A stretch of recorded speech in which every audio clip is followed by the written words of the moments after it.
Anda telah mengunduh podcast yang dipaparkan oleh Pendeta Dr. Erastus Sabdono ini dari truth.id/voice. Selamat mendengarkan podcast ini. Shalom, salam sejahtera saudara. Kebenaran hari ini berjudul Irama Hidup yang Permanen. Saudaraku, perjalanan hidup seseorang seperti sebuah irama. Jika irama tersebut sudah terbentuk, maka sulitlah diubah. Apalagi jika irama tersebut sudah terbentuk dalam waktu lama. Perlu usaha untuk mengadakan perubahan dalam waktu yang lama pula dan kerja keras. Itulah sebabnya seseorang tidak bisa baik mendadak atau jahat mendadak. Kalau irama hidup seseorang itu baik, ya tidak mudah orang itu mendadak menjadi jahat. Sebaliknya kalau orang itu berkarakter jahat, maka tidaklah mudah berubah menjadi baik dalam waktu singkat. Dalam hal ini kehendak bebas masing-masing individu menentukan irama hidupnya. Selain lingkungan, waktu juga menentukan pembentukan irama hidup yang dimiliki seseorang. Oleh sebab itu, kita bukan hanya memperhatikan lingkungan yang dapat mempengaruhi keadaan hidup kita, tapi juga memperhatikan waktu atau kesempatan yang Tuhan berikan untuk membangun irama hidup yang baik. Dalam hal ini, waktu bisa menjadi berkat atau bisa menjadi anugerah, waktu juga bisa menjadi kutuk atau laknat. Waktu bisa menjadi berkat atau anugerah bila digunakan untuk membangun irama hidup yang baik. Tetapi waktu juga bisa menjadi kutuk atau laknat kalau tidak digunakan untuk membangun irama hidup yang baik. Dalam suratnya kepada jemaat Efesus, Rasul Paulus menasihati begini, saudara. Karena itu perhatikanlah dengan seksama bagaimana kamu hidup. Janganlah seperti orang bebal, tetapi seperti orang arif. Dan pergunakanlah waktu yang ada, karena hari-hari ini adalah jahat. Sebab itu janganlah kamu bodoh, tetapi usahakanlah supaya kamu mengerti kehendak Allah, kehendak Tuhan. Kalimat perhatikanlah dengan seksama bagaimana kamu hidup dalam teks aslinya sebenarnya bermaksud mengatakan agar kita memperhatikan bagaimana kita berkebiasaan. Kebiasaan hidup kita adalah irama kita yang bisa menjadi permanen jika hal itu dilakukan terus-menerus, saudaraku.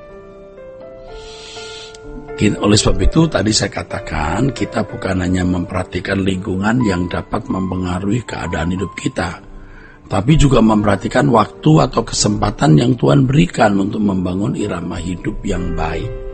Saudaraku sekalian, kenyataan dalam kehidupan pada masa sekarang ini, orang lebih mudah menjadi jahat daripada menjadi baik, karena dunia dan lingkungannya sangat jahat. Lebih mudah orang menjadi jahat daripada menjadi baik loh saudara. Nah, tidak dibutuhkan waktu lama untuk membuat seseorang menjadi jahat, karena lingkungan sudah menjadi jahat begitu mudah mempengaruhi, memberi warna hidup seseorang. Tetapi sangatlah sulit menjadi orang baik dalam waktu singkat maupun dalam waktu panjang. Kenapa? Karena situasi dunia hari ini lebih kuat atau lebih cenderung membuat orang menjadi jahat daripada menjadi baik. Itulah sebabnya bukan tanpa alasan kalau Tuhan Yesus berkata, kalau ia datang, apakah ia mendapati iman di bumi? Artinya kalau Tuhan Yesus datang kedua kali nanti, apakah ada orang-orang memiliki iman seperti standar yang Tuhan inginkan? Apakah dia menemukan orang-orang yang berkeberadaan sebagai orang beriman yang benar, yaitu mengenakan karakter Kristus? Maksud pernyataan Tuhan Yesus ini adalah bahwa di akhir zaman akan sangat sedikit orang yang benar-benar memiliki kehidupan yang berkenan kepada Allah. Ini sinkron ya dengan yang dikatakan oleh Tuhan Yesus di Matius pasal 24 ayat 12-13 ya. Karena bertambahnya kedurhakaan, kasih banyak orang menjadi dingin, saudara. Banyak orang Kristen yang tidak menyadari hukum kehidupan mengenai tabur tuai. Bahwa segala sesuatu yang ia tabur, ia akan tuai. Artinya segala sesuatu yang dilakukan pasti akan berdampak. Kalau seseorang menabur dalam waktu panjang, ya, suatu kebiasaan hidup yang baik atau lurus, dia akan memiliki kebaikan atau kelurusan hidup sampai mati. Bahkan dibawa sampai di kekekalan. Tetapi kalau seseorang menabur dalam waktu yang panjang kehidupan yang jahat atau bengkok, maka kejahatan atau kebengkokan tersebut merupakan tuaian yang akan dia miliki dan menjadi keberadaannya yang tidak bisa diubah, baik di bumi ini maupun di kekekalan. Dalam hal ini, waktu hidup yang kita jalani dan kebiasaan hidup yang berlangsung memberi nilai kekal. Artinya segala sesuatu yang kita lakukan sekarang ini dalam perjalanan waktu sekarang ini menentukan keadaan kekal kita. Ini tidak main-main, saudaraku. Ya, tindakan kita di waktu yang singkat di dunia sekarang ini menentukan keadaan kekal kita. Dengan demikian persiapan dimulai sejak hidup di bumi. Ya, berkali-kali saya sudah mengatakan persiapan masuk surga itu harus dimulai sejak di bumi. Kalau tidak, berarti membawa diri ke neraka. Jadi persiapan dimulai sejak di bumi, entah kekekalan yang membahagiakan atau kekekalan yang menyakitkan.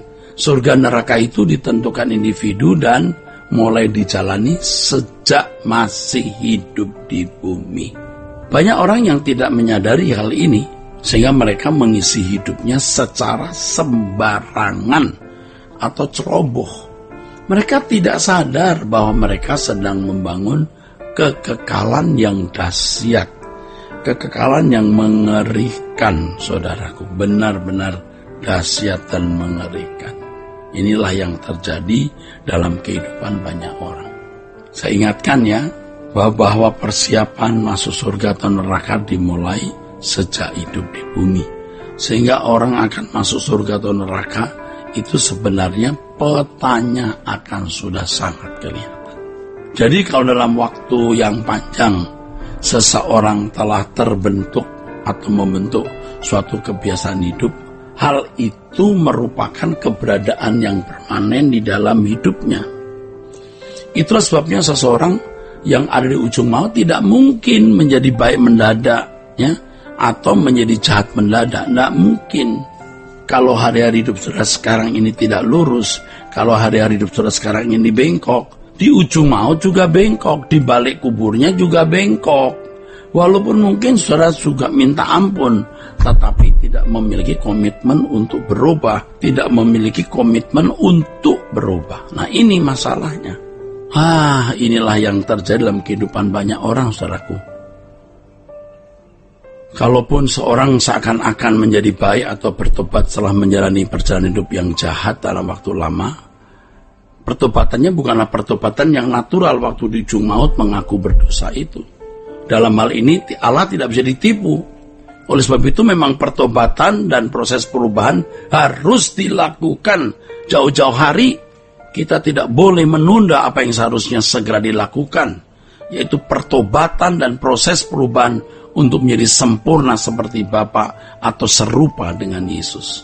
Saudara, penundaan sangat merugikan, mengerikan, sebab membangun kebiasaan yang buruk yang kemungkinan besar tidak akan pernah diubah. Kalau menunda pertobatan dan perubahan, itu membangun kebiasaan yang buruk yang kemungkinan besar tidak akan pernah bisa diubah. Penyesalan menunda apa yang seharusnya sejak dini dilakukan, itu merubah. Penyesalan itu yang sungguh-sungguh sejak dini akan mempersiapkan dirinya memasuki pertobatan yang benar. Tentu penyesalan yang sangat menyakitkan akan merubah hidupnya daripada belakangan baru sakit di kekekalan. Ya, Tuhan memberkati saudara. Sula Gracia.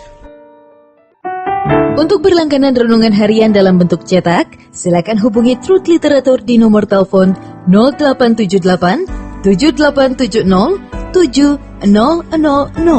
Untuk mendapatkan CD khotbah, MP3 renungan Truth, dan CD album lagu produksi Sula Gracia, Anda dapat menghubungi di hari dan jam kerja di nomor telepon 021 638 60953. Tuhan Yesus memberkati.